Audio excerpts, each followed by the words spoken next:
Yes. Thing to order. Awesome. Good evening, everybody. I'm going to call this meeting to order. Welcome to the February 2024 meeting of the Durham Bicycle Pedestrian and Advisory Commission. We do have a quorum present, so we're going to get started. I am going to share my screen.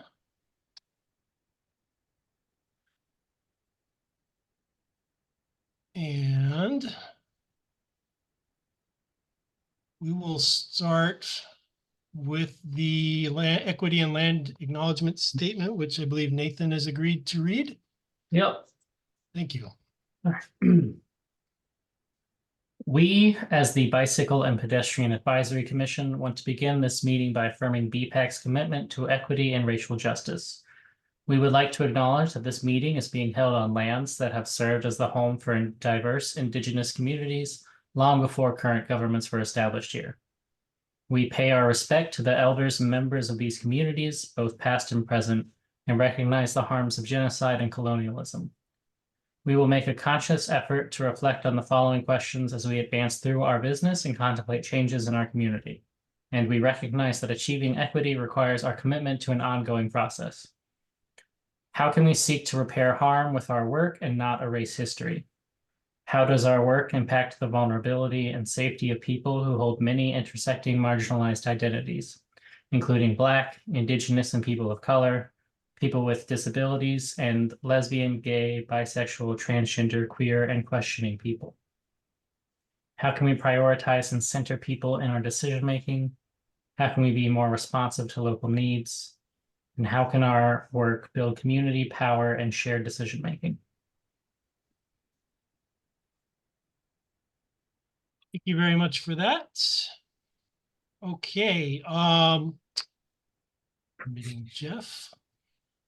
Do we have any excused absences this evening? Hannah, do you know of any? I do not. Okay. I do know Heidi Carter did email me and said she was otherwise committed tonight.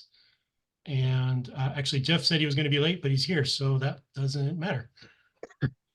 So great. Welcome all. Let's see. If we could tonight do introductions in the chat. If you could just in the chat say who you are and what you're doing here. If you're a BPAC member, maybe mention which subcommittee you're involved with. You can just do that in the chat. And I think we traditionally do introductions out loud for accessibility purposes. Is that true? Okay, then we're going to go around real quick. I'll start with myself and then go around my screen. I'm Brian Hawkins. I'm the chair of BPAC and I'm involved in DevRev. Mary Rose. Hi, I'm Mary Rose. I am the bicycle community representative for the county, and I'm primarily in PI. You, Nathan? I'm Nathan Lee. I'm the Duke liaison for BPAC, and I primarily am in PI. Mike. Mike Shepard. I work as the secretary for the commission, and I'm on PI. Thank you. Marissa. Hi, Marissa Hartzler. I am the vice chair, and I am also on DevRev. Thank you. Ryan. Ryan Eldridge, transportation planner with Durham County. Thank you. Landon. Landon Balcom, at-large member on DevRev. Thank you. Ed. Hi, Ed Rizzuto. I am a county appointed commissioner, I think the disability advocacy position, and I'm on the EEE committee. Thank you very much. Hannah. Hi, I'm Hannah Salvaggio, staff liaison for BPAC. Thank you. Familiar face, Dale. Good evening, Dale McKeel. I am a Durham resident. Welcome. Scott. Hi, Scott Carter, and I'm chair of the Development Review Committee. Thank you. Jeff. I'm Jeff Bacalchuk. I'm a city appointee, and I'm liaison to the Open Space and Trails Commission. Thank you. Suzanne Walensky, please. Yes, from Durham County, appointed by the county, and interim chair of the Triple E Committee. Thank you. Andres? Hi, everyone. Andres Otero, County Appointed Commissioner, currently in flux, but hoping to settle into the Triple E Committee. Wonderful. Suzanne Schmall? Hi all, part of the Triple E Committee and county appointed as well. And sorry to be off camera. I'm still sick and I'm probably gonna have to jump off after the first hour, but I'll stay on as long as I can. Understand. Thank you for being here. Ideal? Hey, this is Ideal Ortiz, and I'm on the Triple E Committee. Thank you. Paul? Paul Harvin, Durham resident.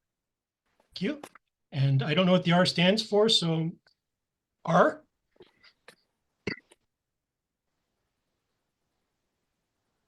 R Young? It's Robin Young. Yep. Okay. Robin Young, City of Durham, transportation engineer and Thank you. resident of Durham. Okay, wonderful. Thank you for being here. And I think we have one more person coming in. And Aspen, welcome. We're doing introductions and we just got to the end. Would you like to say hello and introduce yourself?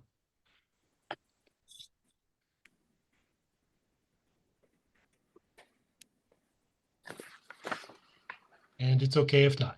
All right, did I miss anybody? Okay, great. Final item at number 1, we need an update on new members and openings. I don't know that we have new members, but I do believe we have some openings to discuss. Yes, Anna? Yes, we do. So we now have 2 new positions that are open.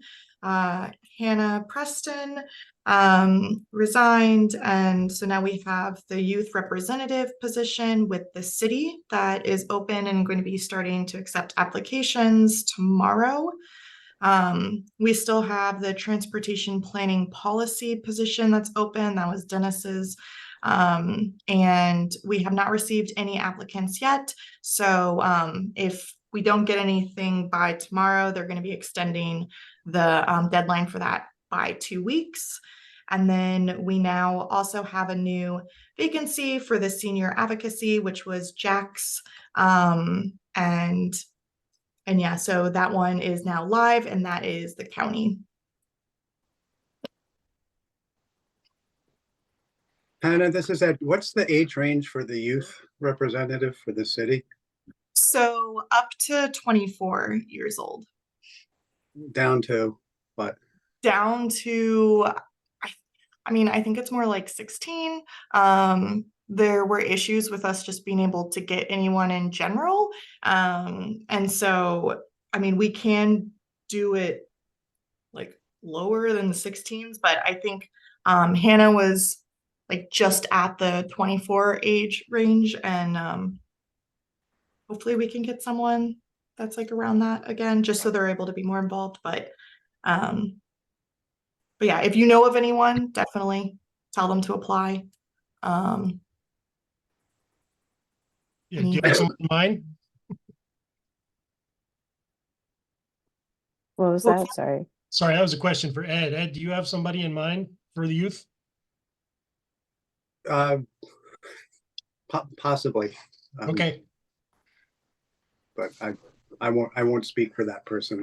I understand. But I'll mention it to that person and see where it goes. Quick question for Andres. Is this something we're pushing out on our social posts at all? Not at this time, partially because Hannah's departure has put sort of a wrench in our social media plans. Okay. And so I'm looking to regroup within the next week to figure that out.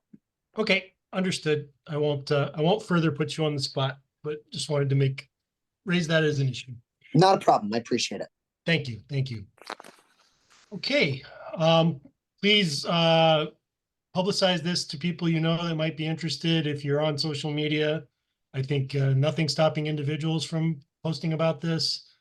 We need as much publicity as we can. We want to cast a wide net and get people who want to be here. Are there any adjustments to the agenda, which hopefully everybody had a chance to look at?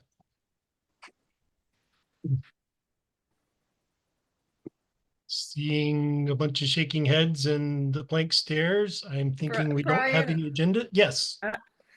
This is Suzanne Walensky, and I was actually going to wait until I gave my committee report for this information, but it seems actually appropriate to give it now, which is because we're talking about openings and so on. And I just wanted to say that I haven't served long on BPAC and even less time as the interim chair of Triple E, and it's really been my honor to be here. But last night at 1 o'clock in the morning, a very important resolution passed in the city of Durham, which disturbed and distressed me a lot. Many of you might not even care about it or know about it, but it was a resolution demanding complete ceasefire in the war in Gaza. And what does that have to do with this committee or this commission, or what does it even have to do with the city of Durham, other than that there are people who feel strongly about that?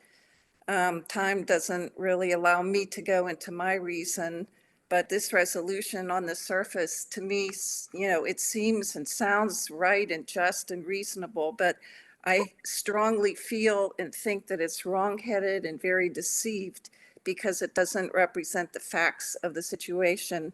And in fact, it's something that I feel that I really can't serve in good conscience. And it was surprising to me that this passed and that I'm even saying this. I try to live my life in a way that's pleasing to the God I serve, who is the God of Israel and of every nation, including ours, under the sun, because he saved my life by giving his son Jesus, my Redeemer and healer, as my foundation stone. And for me, that new life, which I've walked in for about 46 of my 70 years, includes loving people with the same love with which God loved and loves me now. And people, that includes people inside and outside of my community. And I feel like my days are too short for me to involve myself in things that I can't really give myself to fully and in good conscience. So I am planning to step down from this appointment with the commission with the city and the county of Durham. So after this meeting, but I will give my my minutes, my report of the committee, of which I chaired one meeting so far only. So, I thought it was an appropriate time to say that now, since you're talking about openings. Okay. Suzanne, thank you for speaking your heart and thank you for your service here. I hate to see you go, but I understand you need to follow the dictates of your conscience. So I appreciate you sticking with us for another couple of hours. Thank you. Okay, thank you. Feels kind of callow to say this, but I'm sorry. Are there any other adjustments to the agenda? Okay, then the next item on our list is the approval of minutes from January and also from the retreats. Has everybody that cares to had a chance to look at those? I realize they came out kind of late today. Does anyone have any comments on the minutes from, let's take them one at a time, from the January meeting?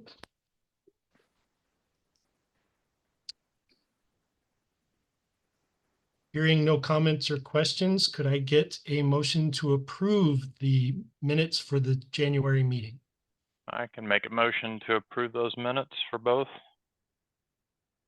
Okay, I think we should probably do them one at a time, but thank you. Okay. So How that's about a motion from Mike. Motion to approve minutes from the January meeting then. Thank you, Mike. Is there a second? Second. Second from Nathan. All in favor of approving the minutes as written for the January meeting? Aye. Aye. Aye. Aye. Any opposed?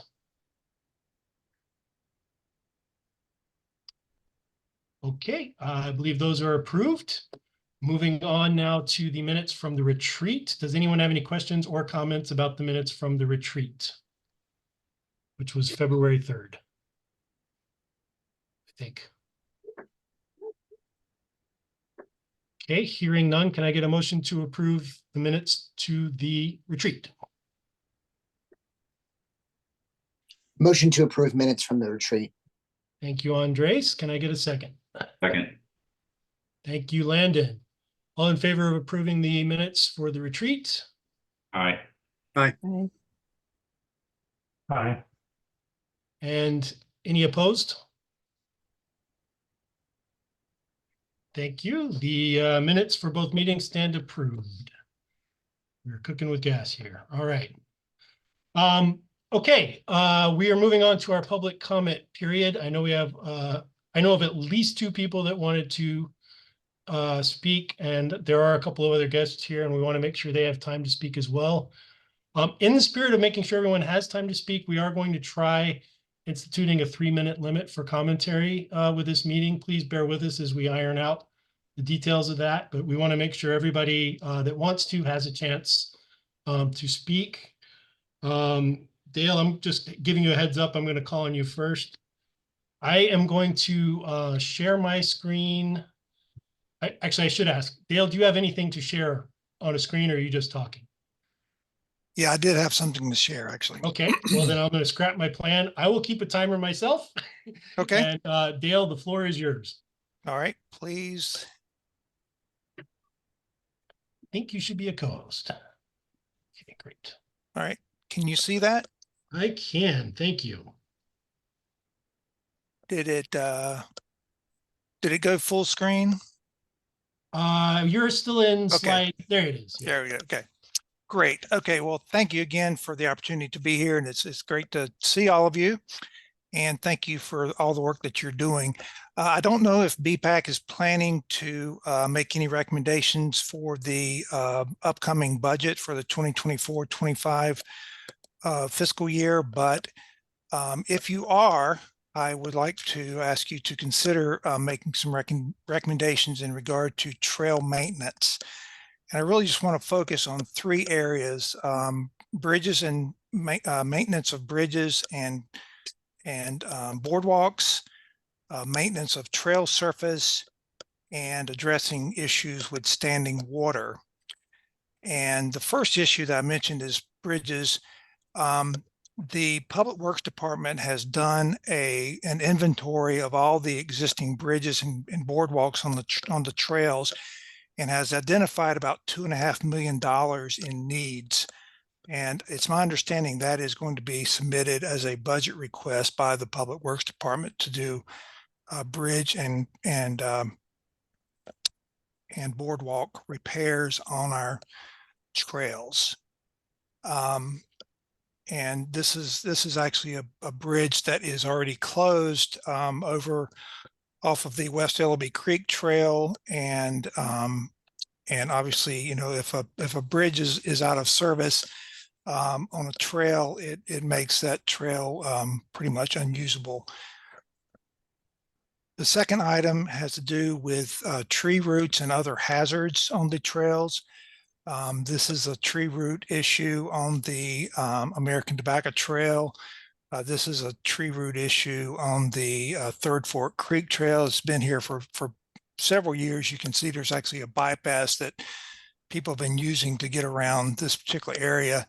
These tree roots are a tripping hazard. It's an accessibility hazard. And this is another place on the American Tobacco Trail where you really can't see, but there is an indentation here. A resident was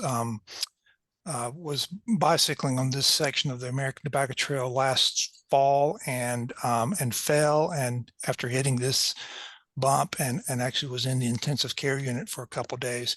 So this is a real hazard on our trails that needs to be addressed. And there are also other places where there are cracks in the trails that could grab a skinny tire. What I'm advocating is not necessarily going and resurfacing the entire trail, but doing spot repairs. This is something that has been done. This is a Woodcroft trail where they have done that. And I would and like to see some money set aside for those kinds of repairs. The third issue has to do with standing water on the trails. This is also another hazard. Once I started talking to other people about this, I've run into several people who have fallen on our trails because of standing water and the mud that is left behind. A lot of times this happens because there is sediment that's built up on the edges of the trails. There have been at least a couple of locations where the city has come back in and removed that sediment so that the water can drain. And this is something that needs to be done at several locations along some of our trails. That's all I have. Again, I'll be glad to share any other information with you about this, but I just would, as I said, if you are planning to submit some budget requests, would ask you to consider including this. Thank you, Dale. This is very timely. The starting to assemble budget request is one of our items to start talking about tonight. So can you send us these slides or any other info you have around this in terms of specifics, asks? Be glad to. Yeah, you can just email those to me if you want, and I can make sure they get folded into our agenda. Okay. All right. Well, thank you very much. Well, thank you for coming to share that with us, and it's always great to see you. For those of you that don't know, Dale used to be the liaison for this committee to City of Durham for quite some time, so a lot of us know. Anyway, do we have any other guests who would like to make a public comment this evening? There was one other I was expecting, but I don't see her here, so. No one else? Okay, moving on. That brings us to our main guest of the evening. This is Ryan Eldridge from the county. Ryan, the floor is yours. Awesome. Thank you, Brian. As I mentioned in my introduction, my name is Ryan Eldridge. I am a transportation planner with Durham County.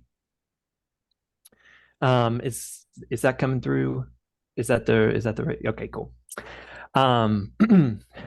So I've been working for the county for since last June. So quickly approaching my 1-year anniversary. This is the first time that y'all are seeing me, but I've attended as a spectator for several of your meetings. So I'm familiar with the group. So it's a pleasure to be able to speak to you all this evening. So in speaking with Hannah, definitely one thing that came up was some updated information on the transit plan, which we can definitely provide. It's a great time for it. Our fiscal year 25 draft work program is currently out for public comment. It will be out for public comment until tomorrow. So I definitely want to start by encouraging everyone, if you have any particular comments after I kind of briefly go over that piece, I'm happy to send the link to the extra materials to provide some feedback on that. But I'm going to be using my time tonight to talk a little bit about this work program. And in addition, I'm going to talk a little bit about the bicycle and pedestrian efforts that are currently going on at the county.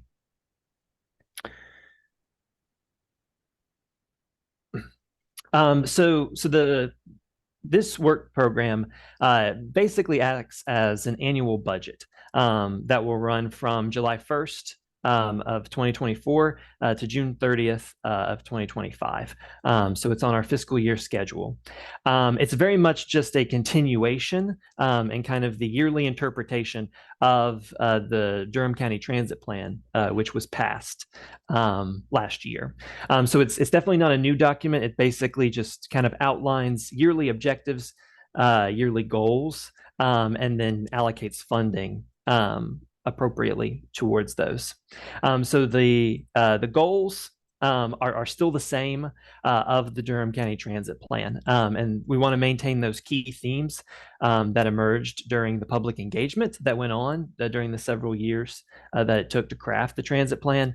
And those are improvements to the current system, delivering more projects sooner in the near term and faster, connect the region with quick and reliable service, and then provide better experiences at bus stops and stations. So to kind of show the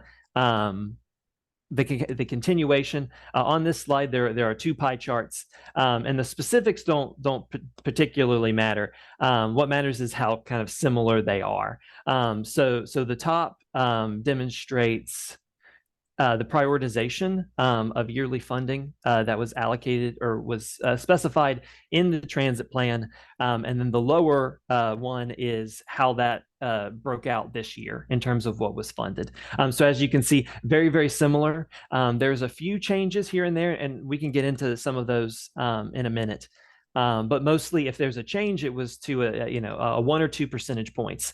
So this is definitely meant to show that the overall goals and allocations of the transit plan are continuing into the work program, and things have kind of been allocated according to that and based on the recommendations in the transit plan. One of the big pieces that went into the transit plan and that we're continuing, and this is a part of this process, is we want to improve the transparency and accountability when it comes to the transit plan and public transportation in Durham County in general. So there's several steps involved with this. We're currently in step 2, which is that annual work program. So this is a yearly template that we'll be going through every single fiscal year. So this is kind of our first run outside of the 2023 transit plan. So that's the stage we're currently at. It will go to public comment. We will incorporate public comment into the draft and finalize that document, and then that document will then be taken to the Board of County Commissioners and the Go Triangle Board for approval. But then that process just kind of continues on, and that creates agreements and project sheets that outline the specifications.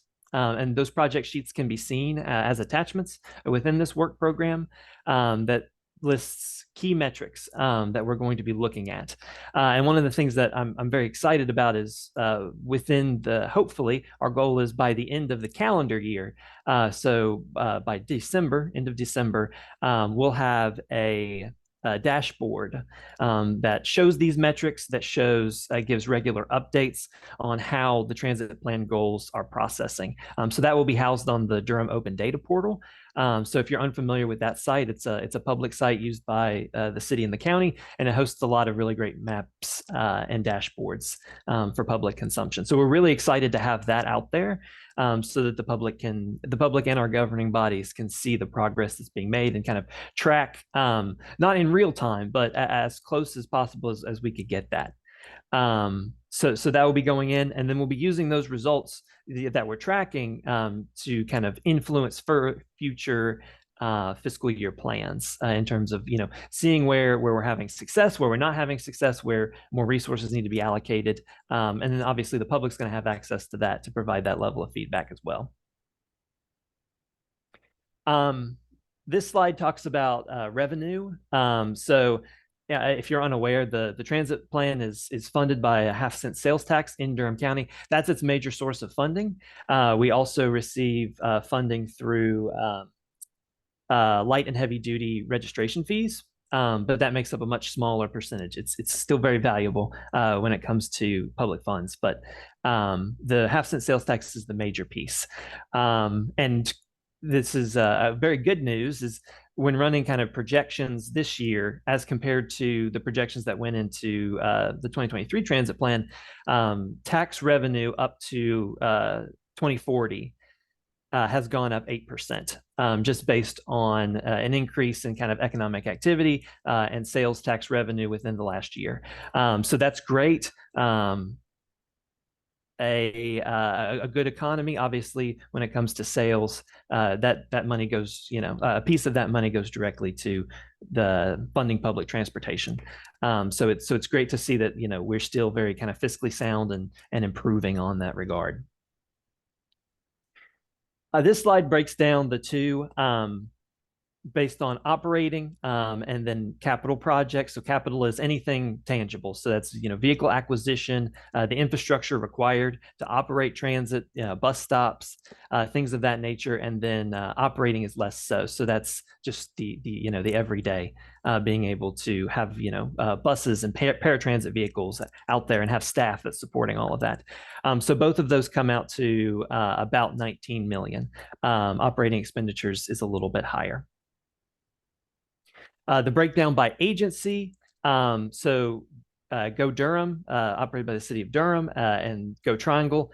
Those are our operating partners, and our partners who are constructing capital projects. So their expenditures are a lot higher, but kind of spread appropriately throughout Durham County in order to kind of accentuate projects within Durham County that serve us both locally and regionally. And then there's also, money that gets moved into reserve. So that money up to a certain point is required by law to make sure that if in case of a recession or some kind of economic downturn, that we're still able to operate, we still have enough savings to make it through with projects. And then we also, a lot of money, or not a lot, but a piece of money is kept for kind of local match to federal grants. And in case, an opportunity comes along for a larger scale project, we have that. But I want to make it, very, very clear. The idea is definitely not to sit on any money. So everything is programmed to the best of our ability up until that threshold that's required, and then a little bit of cushion to make sure that we have money for local matches and things of that nature.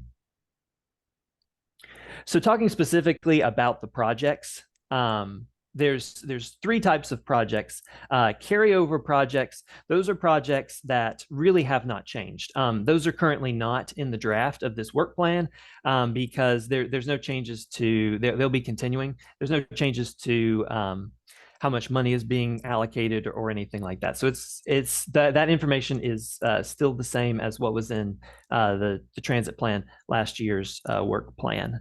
However, there's updated and new projects for this upcoming fiscal year. So updated projects usually revolve around a change in cost, occasionally a change in the project sponsor, and then new projects are just things that are still in line with the transit plan, still transit plan recommendations or recommendation adjacent, that is just now getting introduced into kind of the budget cycles. So I'm going to briefly go through just kind of a few key points.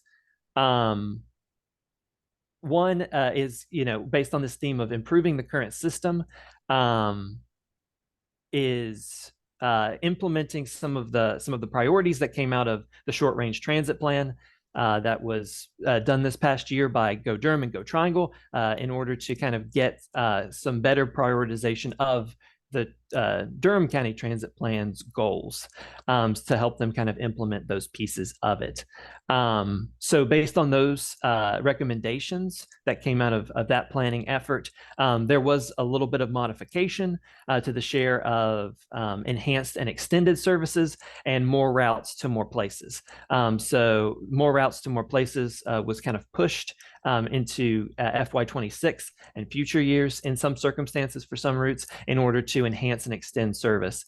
So you can see the breakdown here for the city of Durham, where 5 new routes are getting improved, and those include projects on Route 7, 6, 9, 11, and 16. There's going to be new service frequency in the evenings and on Sundays on 6, 7, 8, and 12B to make sure that those routes are operating at a 30-minute interval during those times. Frequency improvements on 3 and 3B, which is going to be renamed to Route 16, and a new crosstown Route 13, which will connect East Durham and North Carolina Central, Durham Tech, McDougall Terrace to the Village Shopping Center. Another shift that if you went back to that pie chart that you would see is a slight change between kind of updating routes and maintenance. The money that's being allocated for maintenance facilities. So that has changed a little bit with the updates that Go Durham has done within the last year to get back to pre-COVID levels and what they foresee as the improvements that are coming in the next fiscal year. It was seen that the bus operation maintenance facility and the paratransit maintenance facility would need to kind of receive funding at kind of a sooner fiscal year than what it was originally programmed. So that will be an increase from 5 million to 30 million for those improvements.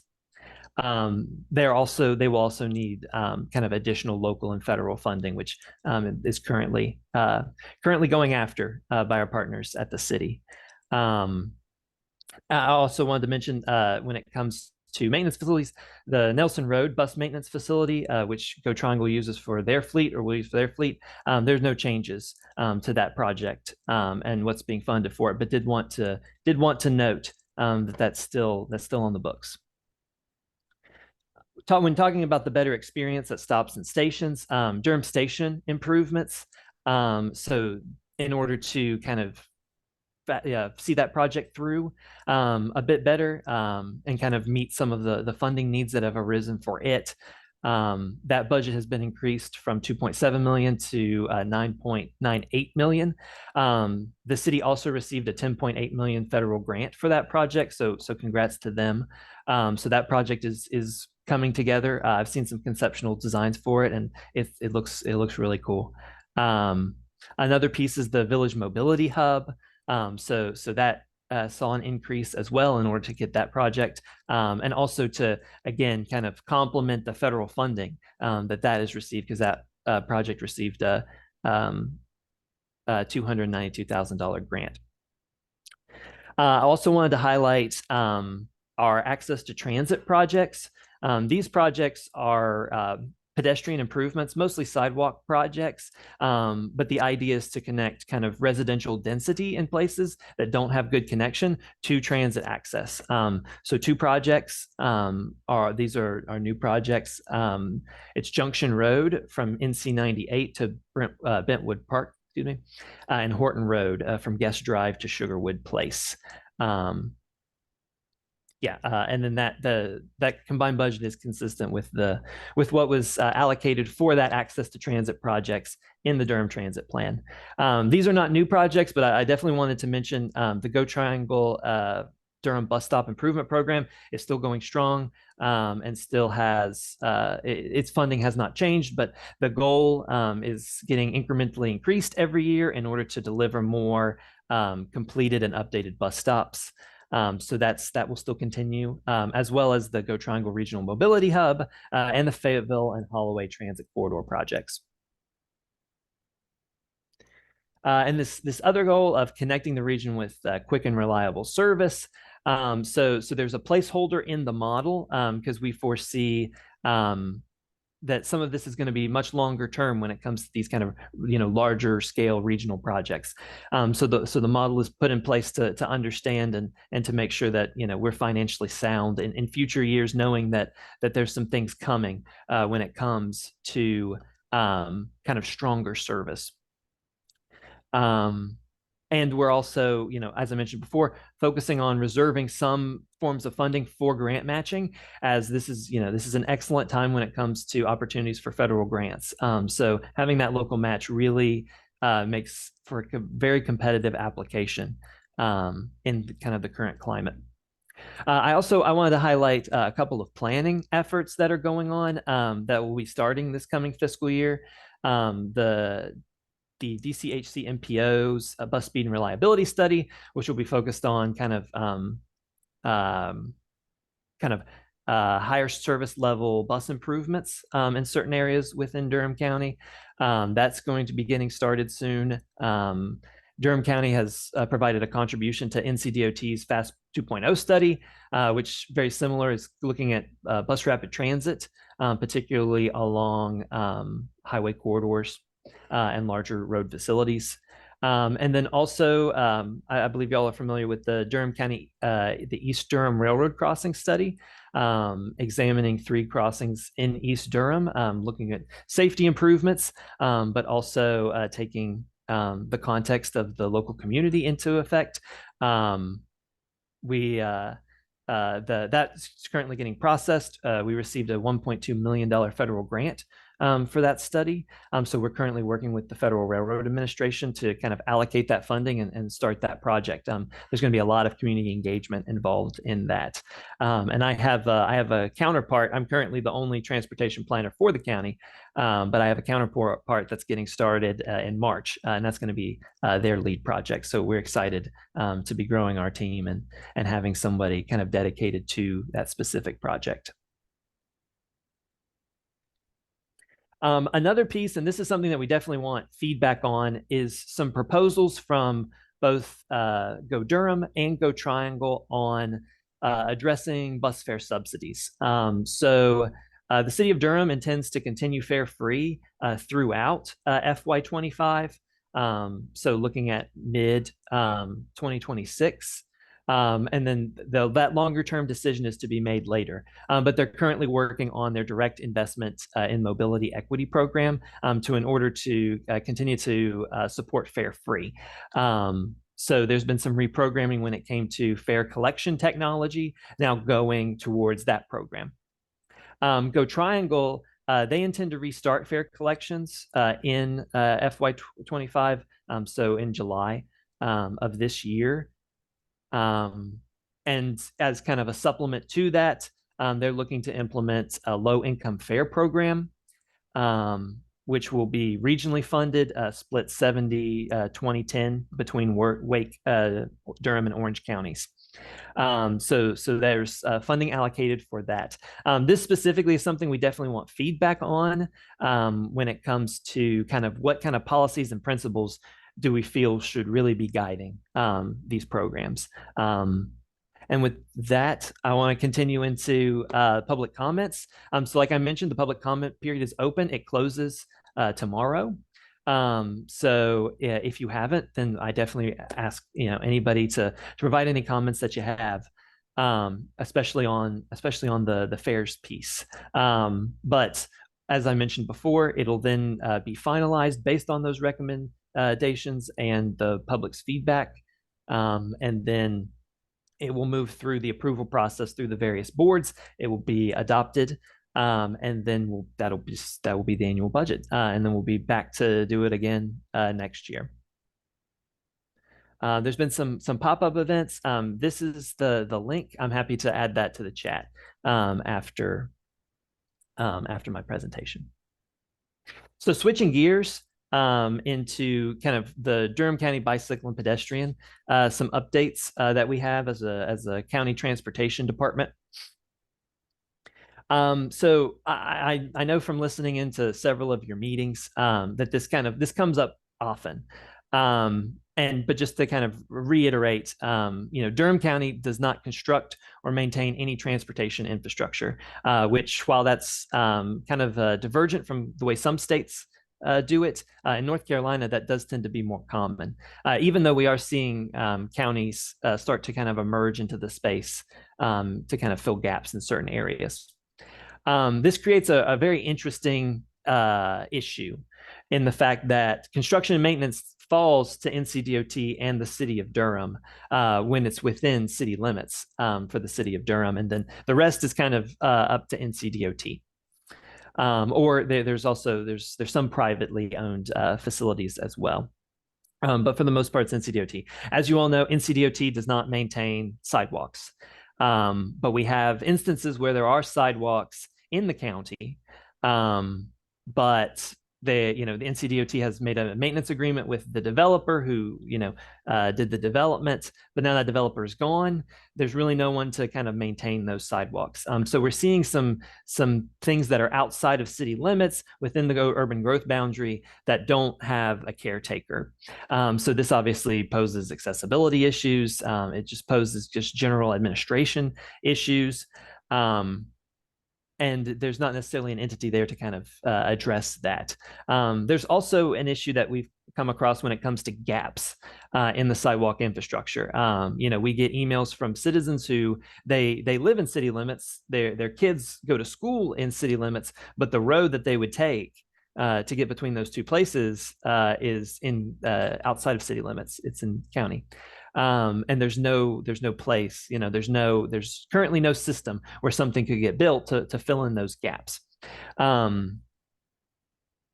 So we have this issue kind of orphaned infrastructure that doesn't have a caretaker, and also the need for infrastructure in some places where it just isn't. So one county effort that's we're working on to address this is with our joint bicycle and pedestrian plan with the city. So we're supporting the city in kind of their efforts at prioritization and policy.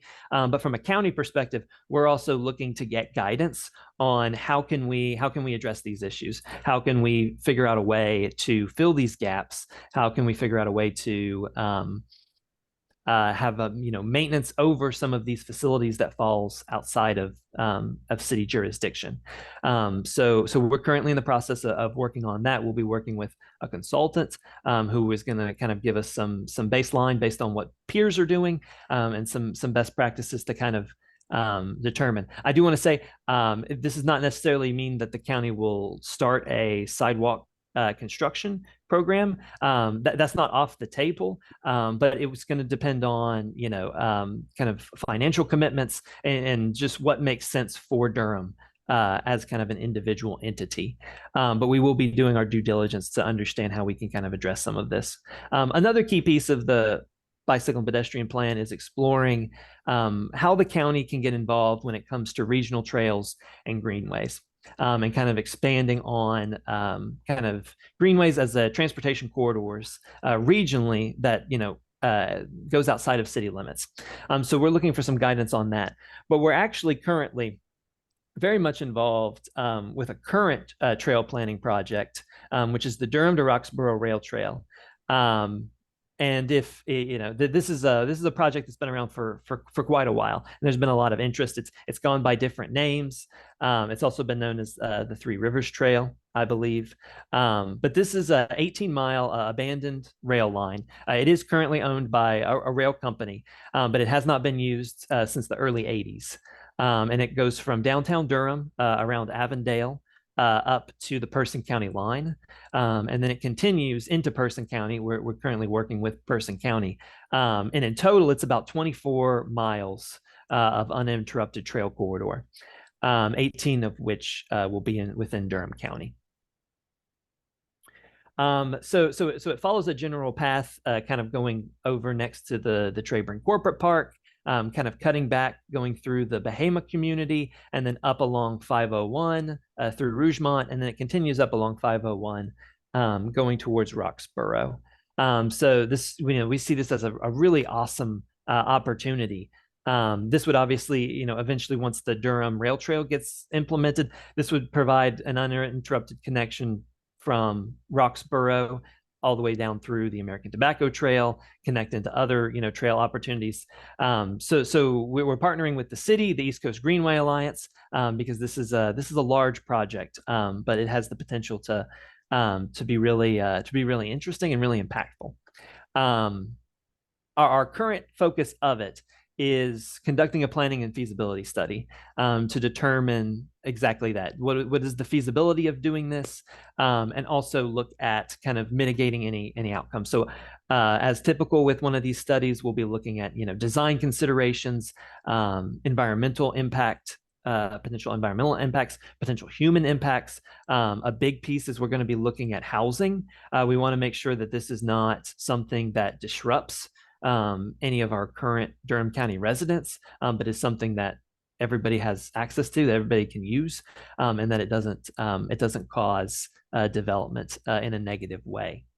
So that's going to be a key piece of it. For this planning and feasibility study, we've applied for Reconnecting Communities and Neighborhoods grant, which was offered through the U.S. Department of Transportation back in September. So we should be hearing about that soon. We're hopeful to get federal funding to help with that piece of it.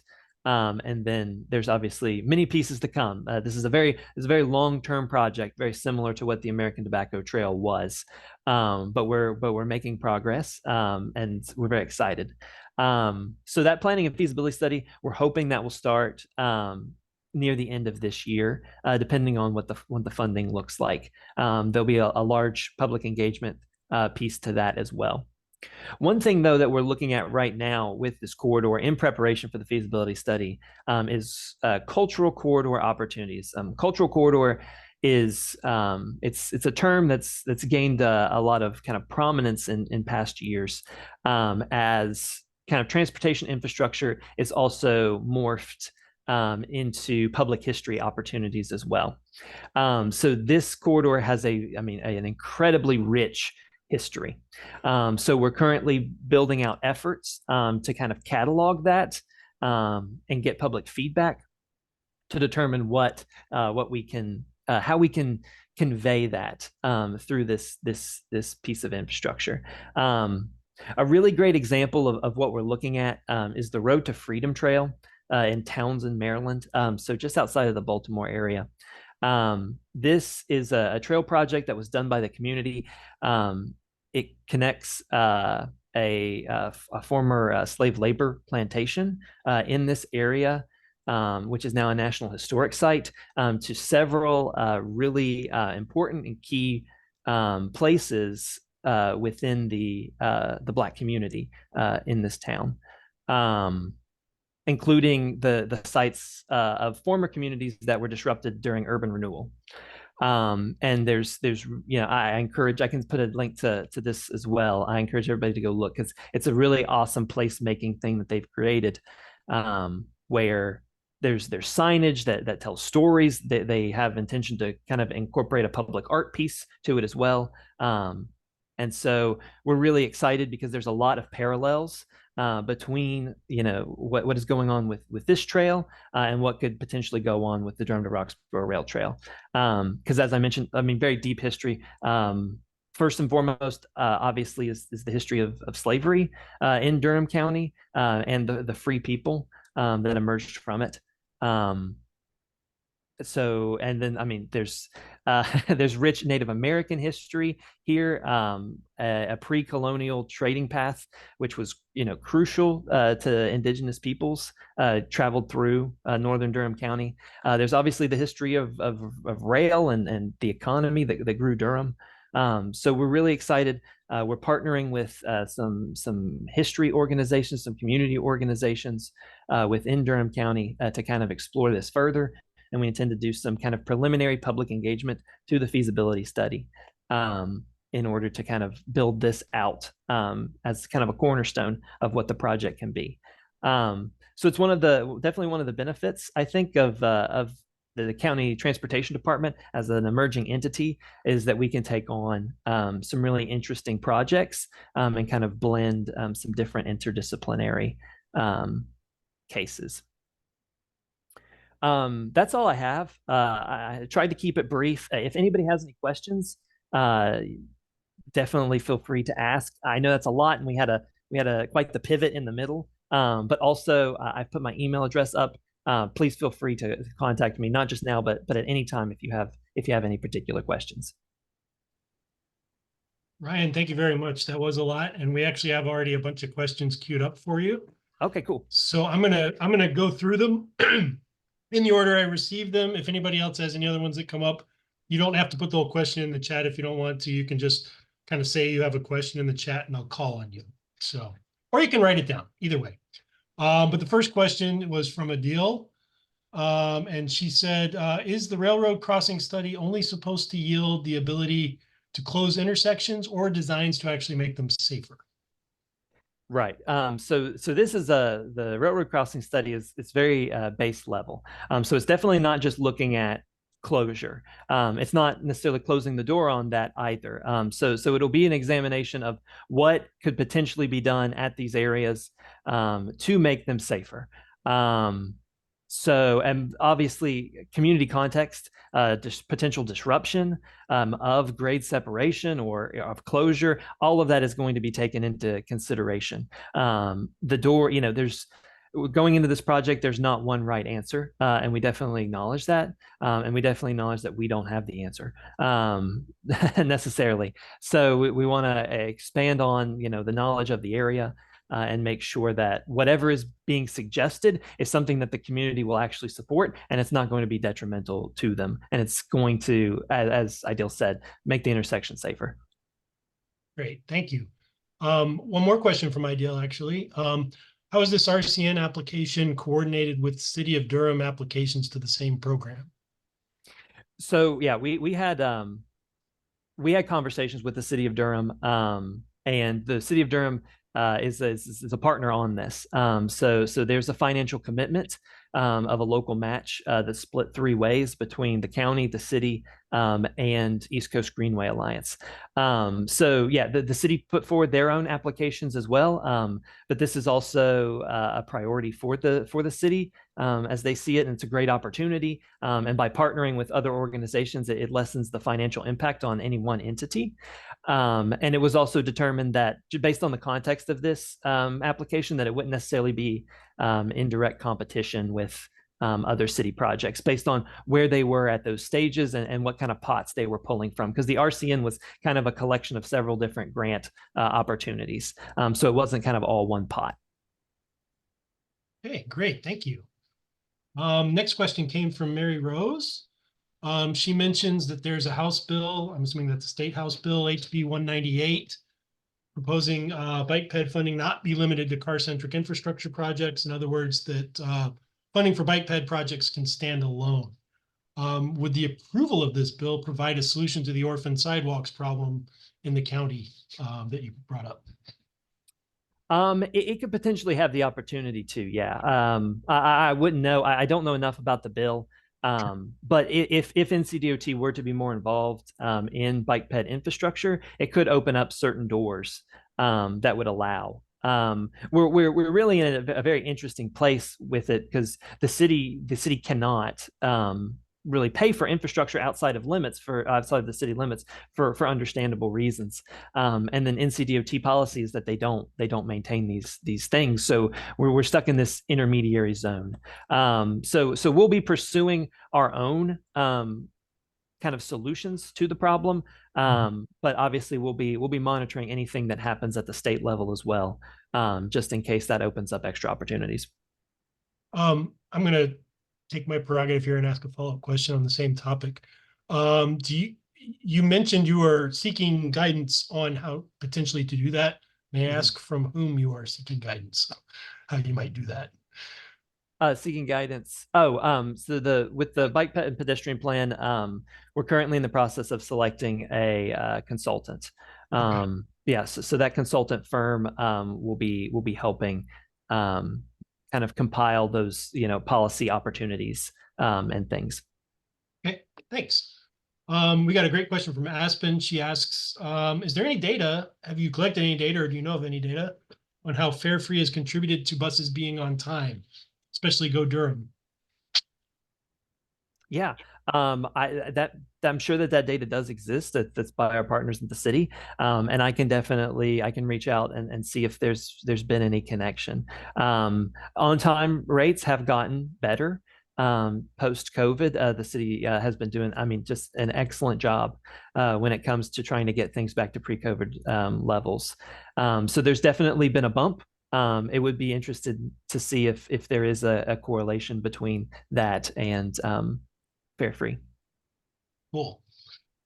Okay, let's see. I think we have one more from Jeff.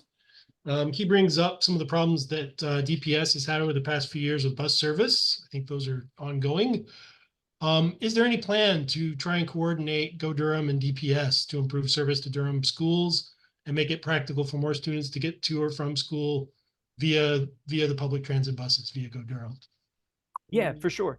There was some route updates within the work program. The short range transit plan that was done by Go Durham did recommend some updates. So I know that there is a couple of cases where kind of routes were changed and extended in order to reach certain schools to make sure that was a possibility.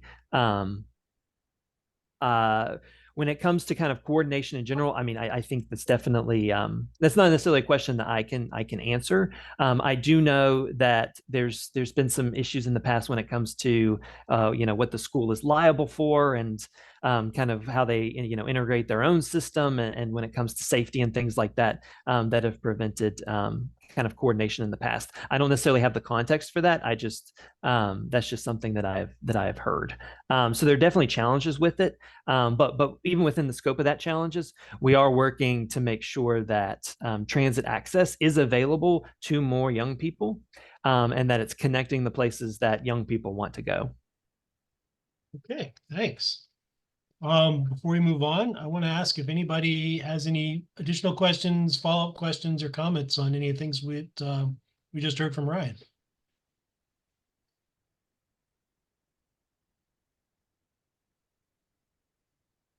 Okay. Well then, Ryan, would you be able to share the presentation that you just gave us with us? Yes. Yeah, absolutely. I'll send that along to you. Thank you so much. We really appreciate your time tonight. Awesome. Yeah, thank you all. Anytime. Okay, great. Okay, back to our agenda. I believe the next item is committee and liaison reports, which we'll start with our subcommittees, and the first one up is Triple E, Suzanne.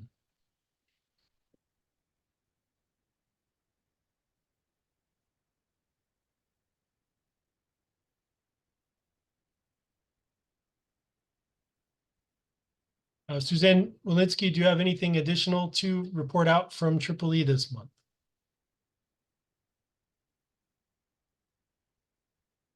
Didn't realize I was off. Yeah, sorry about that. That's okay. So at our last meeting on February the 13th, we had, some of you were there, but we had two speakers that evening. Carol Stern came from the Durham Bike Co-op, and she shared a slide presentation of what the Bike Co-op is all about, their mission, their new facility, their 2023 accomplishments, including bicycles that were donated, repaired, restored, given out, and as well as all helmets and so on, vests and locks and so on. And talked about their mobile bike clinics and recycling the metal from bicycles they could no longer use. There was a brief question and answer period, and we asked if there was anything we as Triple E could do to partner and collaborate with the bike co-op. And as she told me that it's an all volunteer organization. And so they do have some events scattered throughout the year, and all volunteers are welcome to that, including they have something with Earth Day they did last year and with Bike Month. And she said that Carol Stern said that she would ask the board of directors about specific opportunities to for us to collaborate with any of those or other events. And then we had our other guest speaker was John Talmadge, the executive director of Bike Durham, who shared also the Bike Durham's mission as an advocacy group, and primarily focusing on engagement, education, and infrastructure networks to safe walking and biking, et cetera. He mentioned meetings with various groups that they had had recently with Vision Zero, the bike walk trails, and involvement of events also including Earth Day and Bike Month. He mentioned as a possible event for Triple E or BPAC to partner with was the Bike Valet event, which they had also last year. And I think we've been involved in it in the past. So we said that there would be more discussed at the this meeting actually right now.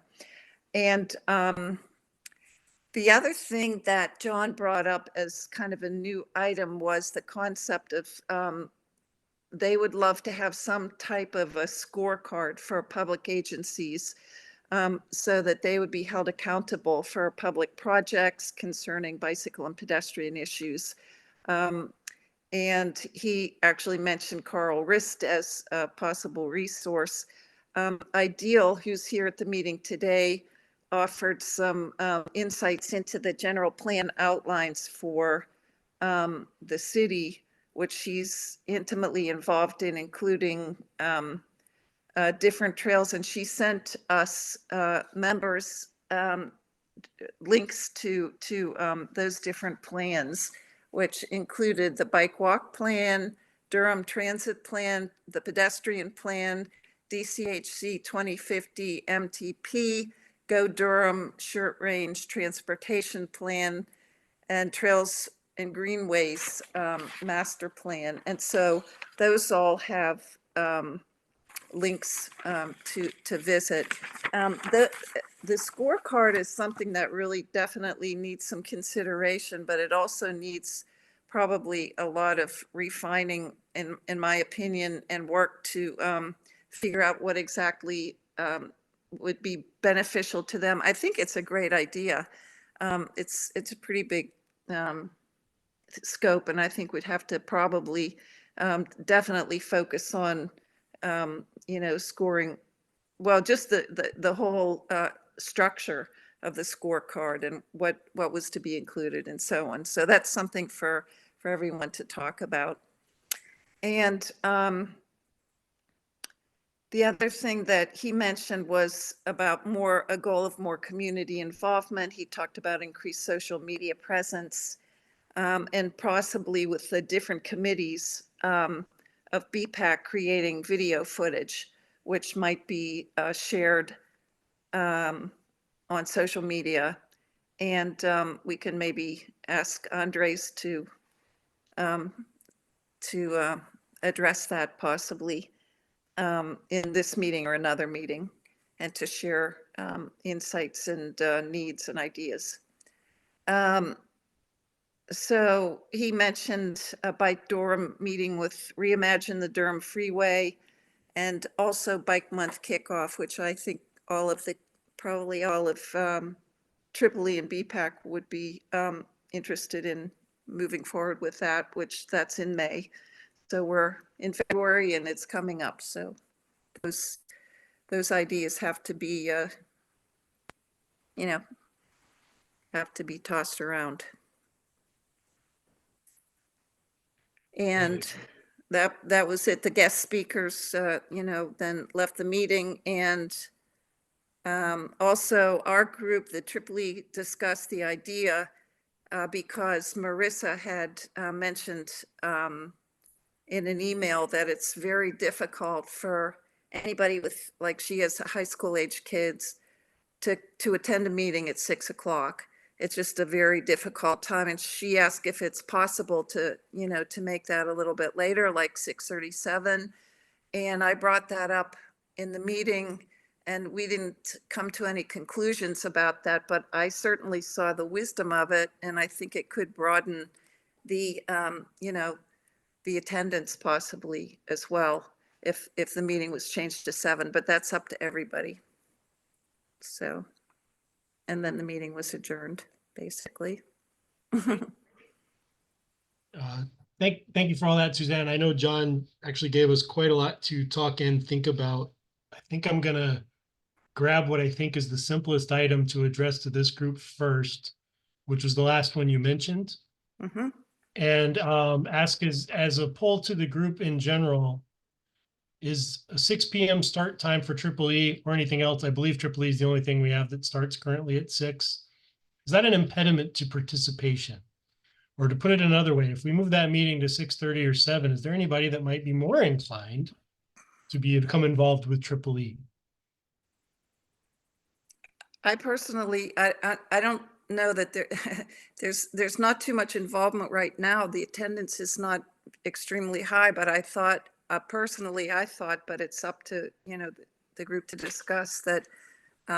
Maybe like Marissa, she mentioned that. She's the one who brought it up. And nobody seemed to know why it was held at 6 exactly, just that it always has been that way. So, but maybe other members of BPAC or, the community or something like that. I think it is, 6 o'clock is a difficult meeting time for the evening, my opinion, again. I see some I would heads nodding. Go, Andres. Yeah, so I would agree with Suzanne on that one. I think that it would be, so speaking from the bike community, as someone who is involved in the bike community here, I'm not going to take Mary Rose's position or anything. I do know that that date is generally a very big social ride in Durham. And so this is the second Tuesday of every month specifically. And so right there, we already lose a lot of folks, regardless of whether that timing is. I don't know if that's a reason that meeting's not getting a lot of traffic. I would assume it's not.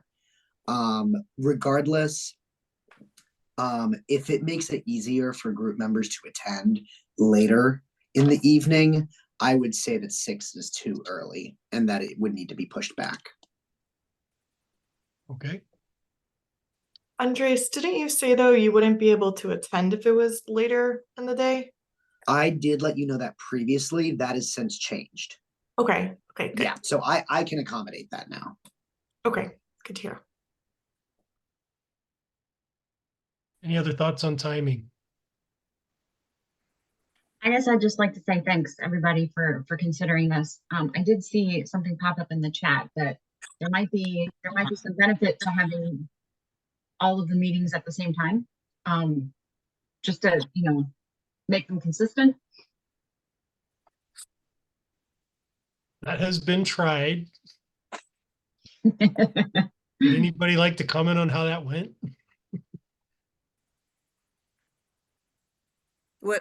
How was it tried that it was all at 6 o'clock? Well, I think we tried to have a sort of omnibus committee meeting with breakout rooms. Oh, no, I don't want that. I just meant all of them start at, like, they're always at 7 or they're always at 6:30. Oh, you mean the same time of day, not the actual Yeah, the same time of day. No, not all at once. I That's apologize for misunderstanding you. Thank you. Same time, different bat channel. Yeah. Yeah. I mean, for my brain, that's honestly easier to get my head around. That would move, I believe, other committee meetings as well, because I believe everything else starts at 6:30. Is that correct? This is Ed. When I first started attending the Triple E meetings 5-6 years ago, they were held in person, and that might have had something to do with the 6 o'clock timing. Maybe just and they were held at City Hall as well. We were meeting in a conference room at City Hall. They were before I joined, from what I understand, they're actually held at someone's home, and it just might have been that 6 o'clock worked for people to stop in on their way home from work. I don't know, but that's what it's been for as long as I've been around. It may have something to do with the fact that it was in person. Okay. I think if those are the reasonings behind the timing, especially now that this is a very different BPAC, in that this is a very different world post-COVID, that I think it makes sense to make them all standard. I like the idea of 6:30. That way folks are out by 8. Because those committee meetings are only an hour and a half. But yeah, those are just building off what Ed mentioned. I think at this point it might. What I'm hearing is maybe there is some sentiment in favor of reconsidering this. I don't want to devote this whole meeting to trying to nail it down. I think this is a good call for a Google poll of some sort where people can express their preferences. Once we get something that looks like a consensus, I don't think this is something that requires a vote of the commission, but I will put that as a question. Anyone think that our administrative scheduling is a thing we need to vote on? I know we do need to make public notice of changes because these are public meetings, right? Okay. I can take an action to put a poll together unless somebody else would like to take that on. Seems like we would only want to poll the people who are attending and the people who are considering attending if the time changes. I mean, I prefer 6:30, but I'm not going to go to to the Triple E committee, Right. whatever I vote. So kind of like my vote shouldn't count for anything. Well, and I guess I'm thinking I might want to include within the poll I want to capture what the consequence of that interest is.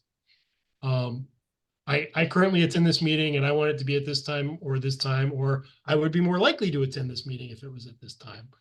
I might need to put a little thought into how to structure that, but I'll try to keep it simple. But I agree. I definitely don't want to make any changes that disrupt the participation of people who are already showing up to meetings. I think we should place a high priority on that. I also do want to encourage people who are not currently involved in any of the subcommittee meetings to consider becoming involved.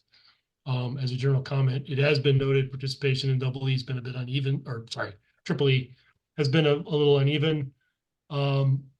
And as you can see, there's a lot of things potentially on that committee's plate. So we need some people. And we need the people we have to show up. Jeff. Maybe a simple approach is move the meeting to 6:30 and see if attendance goes up. It's also an approach. And if it doesn't, try 7 and see which one gets the best attendance. I mean, it's not a really scientific method, but if you go to 6:30 and you get more people, maybe 6:30 is the way to go. Just a thought. I also like that because that would be the least involved. And Brian, you mentioned that we don't want to spend forever talking about this. I think in terms of a very easy temporary fix that could very well manifest itself as permanent. I say this as someone who, especially with Hannah offboarding, Hannah Preston, that is, I'm going to be taking an increased role on Triple E. Okay. I could see the value in just making that very small change. And that way all the committees are 6:30 to 8, and then we go from there. I like it. Does anybody object to that plan? Okay, I think I'm going to close this discussion for now. The rest of the items, I am going to ask Triple E to discuss at their next meeting. And I think I actually, some of this, because it's a lot, some of this actually comes up in the new business I'm going to talk about later, because I also talked with Mike Durham about some of these things. So if it's okay, I'm going to move on. DevRev. Yes, hi, this is Scott. And at DevRev this month, we had 5 development plans that we reviewed. The overarching theme is we've got heavy density development going on in Durham. So in relatively undeveloped parts of Durham, the sort of places where there are only a few big tracts left. So the first one is called Hoover Road Assemblage, and it's near the intersection of US 70 Miami Boulevard and Hoover Road, and it's 23 acres, and they're proposing 402 units of apartments and townhomes. So this one, we asked for bike lanes protected on Miami, and then we asked for a roundabout at Miami and Hoover Road. Miami has some frontage where we asked for a 12-foot multi-use path, and we asked for some improvements at intersections. The next one was Pickett Road, 6 acres. They're proposing 140 units. So a lot of units for 6 acres. It's near Ridge Road across from Durham Academy, if you're familiar with that area.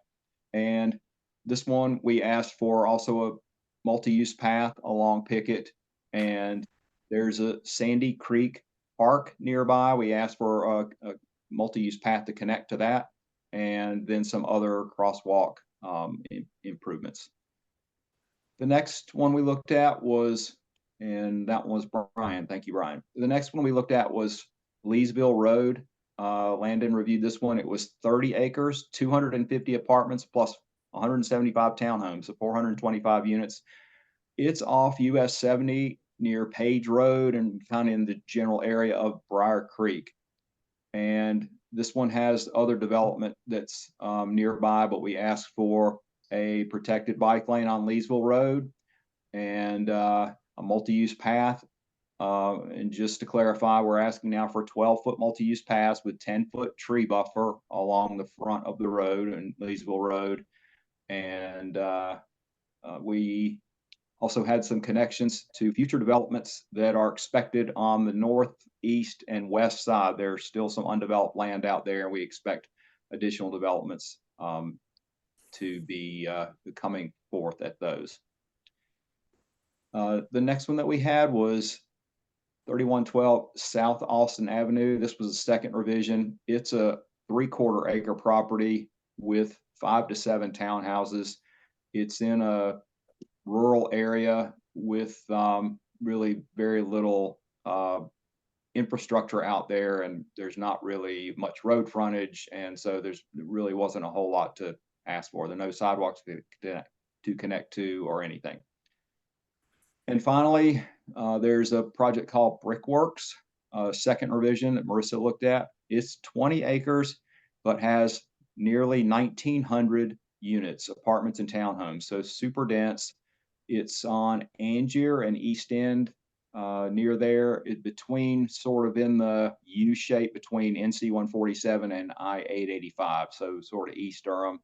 And then this one, since it was a second rev, they have committed to a 10-foot concrete shared use path for the full frontage along the east side of Angier. And they says to accommodate bicycles and pedestrians.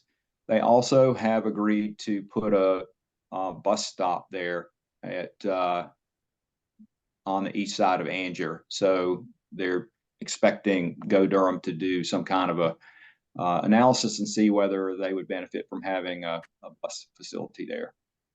We also asked for 12-foot multi-use paths along Carr, Angier, Hoover, East End, and Rowena. So it has a number of streets that are on the perimeter of it. And there is let's see, we asked for bike lanes on Angier, East End, and Rowena. There's a park nearby called CR Woods Park, and we asked for a connection to get as close to that as possible. And there's also a railroad nearby, which is in the long-term plan designated to be a rail trail. And so we think the railroad is still in use, so this must be long-term. So that's about it. You may have heard that one before because this was second rev. So we covered those 5, and we got a couple more that come in for this month. That's it, Brian. Thanks. Thank you, Scott. Another busy month in DevRev. Any questions for Scott? Okay. Next up, Pi, Mike. Scott, make sure you review those when I send the notes, because I typed as fast as I could, but there's a lot of detail. Yeah. So the PI meeting this month was 2 days before the advance, so we didn't have any turnout. We did get some feedback this week on the comments on the Woodcroft Parkway extension project. Nathan drafted a couple follow-up questions for that. We'll keep you all posted at the next meeting on what we come up with. Hopefully we'll be able to talk a little bit about that at the next meeting. We do need to talk about the submission of the draft comments for the UDO. I know that's coming up, I think, on the agenda here, but I haven't heard back from the contractor team. I reached out by email to introduce myself. I haven't heard back, and I don't know that Dennis had heard anything for a while, so we may just want to talk about when we want to send those off. Okay. And if I recall, the comments on the Woodcroft Parkway could be summarized as no. I think so. That's probably a good summary. Okay. I wanted to mention that Eric Vitale is planning to attend the PI meeting, or somebody representing his comments, the next PI meeting, and Lauren Grove is also interested in attending. So I told her the time for those. Great. Thank you. Great. That I like all of that. And we'll talk about some of the UDA stuff later. So thank you for that update. Okay, I believe both Carl and Heidi are not with us tonight, so that takes us to Duke University. Nathan Lee. I don't have much to report. The bike ped update people sent out a poll to like meet with some people at Duke to talk about their findings, and then never sent the meeting invite. Or at least they didn't send it to me. So I don't know what's happened with that, but I do know that they gave recommendations to Duke. They just, and then they acted like they were going to give them to some people at Duke who cared, and then that didn't happen. So I have to track that down. Other than that, not a whole lot going on. That's not a whole lot specifics going on. Okay. That takes us to NC Central. DeAndres Royal, do you have anything to report from Central? You're on mute. Sorry, I said good afternoon. Well, we have nothing new to report at NCCU. Okay. Thank you. Thank you. And finally, Jeff, Open Space and Trails Commission, DOST. Nothing to report. DOST has been focused the last couple of meetings on open space. Okay. And do we have any other community updates from the Peanut Gallery or the commission?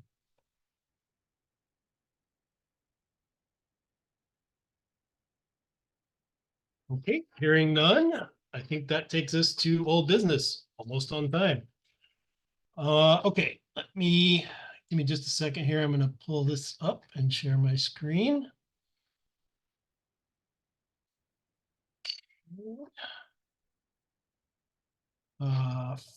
First thing is to briefly touch on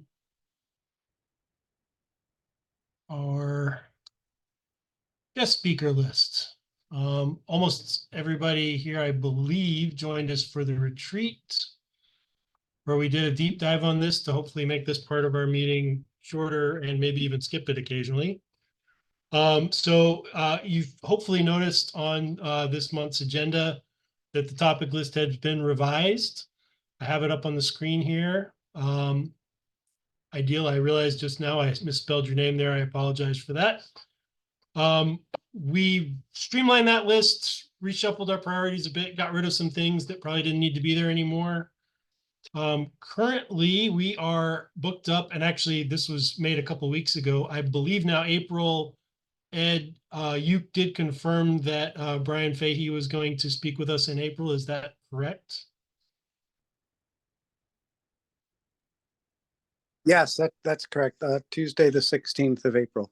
Excellent. So that one can be emboldened. So we are confirmed through April. Next month, we're going to have Lauren Grove, our Vision Zero coordinator, speak with us. Then the paratransit in April. And I have penciled in for May, Reimagine the Durham Freeway. Ideal's kind of running point on that. Ideal, is that still on track for May? Repeat the question again. Could we get a City of Durham transportation update on Reimagine the Durham Freeway in May? Is that? Absolutely. Yes, that is Awesome. exactly what my understanding was. Yeah. Okay, great. So those are no longer penciled. They're now penned. And Ryan, I'll just throw, if I, the presentation is in April is going to be paratransit and microtransit. Paratransit and microtransit. Yeah. Yep. I have that. Okay. Got it. Yeah. Thank you.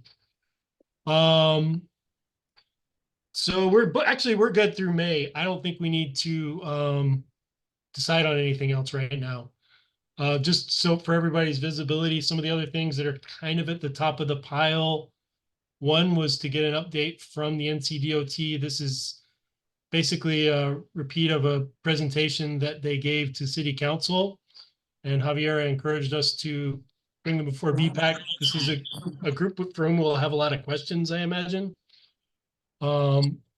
Another possibility is to get the bike walk implementation plan updated, or an update on that.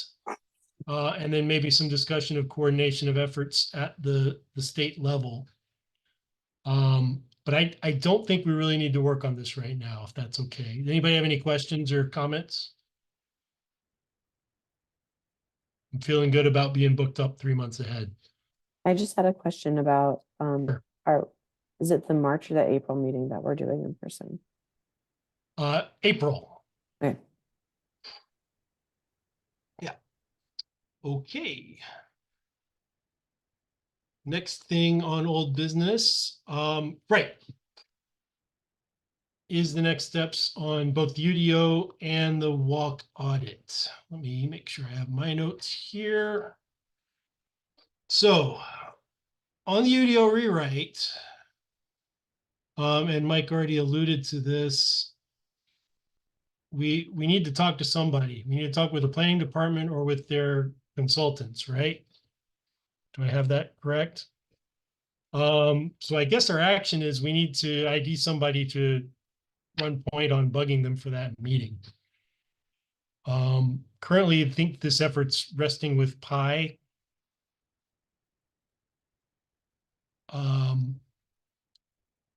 Mike, are you doing that, or is somebody else? I in can charge of do that. I have the email and information for all the consultants. I guess who else should I bother? I'm happy to do that with as many as I can. I just need some names.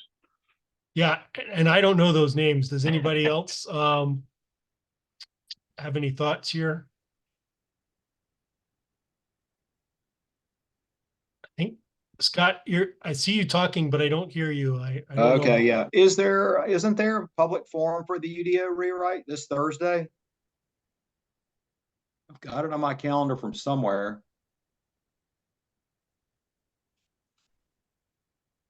Nobody knows about it? Maybe. There was one a couple of weeks ago. I think it was 2 weeks ago. But there might be another one. I know that they have started the engagement for it. Yes, there is one. There is? Okay. Yeah, you forwarded it to us, that it's Thursday at 6 and it's on Zoom. Perfect. All right. There we go. So that might be a first step, is attend that and see who the contacts are and then reach out to them afterwards. At 6:30 this Thursday? 6 o'clock. 6 o'clock. 6 o'clock, thank you. Yeah, I can do that and get some names and then shoot it out to all the planners that I have the information for and those folks.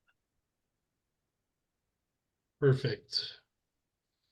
I certainly encourage anybody who's got the time and also is interested in attending to do that. But I think our comments probably should come from us, not through public channels. We should take advantage of the fact that advisory is in our name and advise. So, great. I think that's a pretty clear next step. And I see the link in the chat from Nathan. Thank you. The other bit of old business is the walk audit that I know was approved last month. So thank you all for doing that. We had some conversation shortly after that meeting that the document is great. The letters and specifically the asks we were wanting to make to City Council, Brian Taylor, who I believe is here, yeah, had some, I think, pretty constructive feedback about carving up our asks into something that's easier to say yes to, potentially. I hope that's a fair summary, Brian. So, yes. Okay. What we have kind of decided to do with that, because a whole lot of work's gone into that, we wanted to get that work product out there to the public. So what we did is we sort of took the letter piece off of it and called it a report, and it is now up on our website. I don't know if anybody's had a chance to look at that, but it is under the, at the very bottom of the BPAC webpage, there's a link for letters, or I forget what it's called, but letters and communications. And if you click through that, it's the top link, if I have that right. Anna?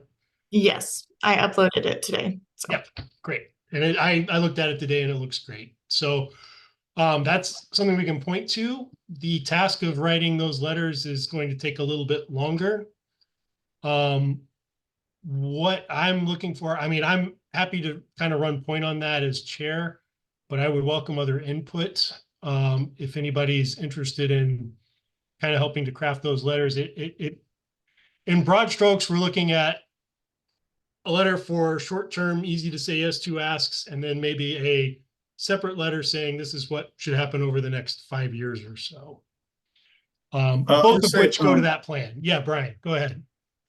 Yeah, so there was a walk audit from Lavender to Bon Air.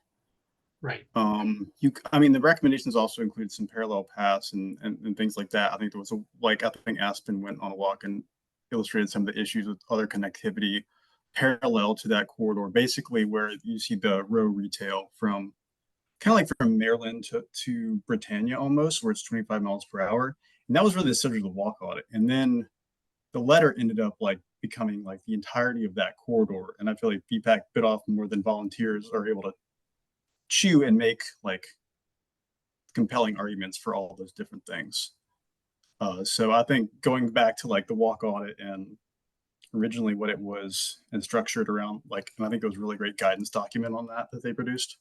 I think that should just stay as that one piece originally. And then, yeah, maybe there are other chunks you can bite off.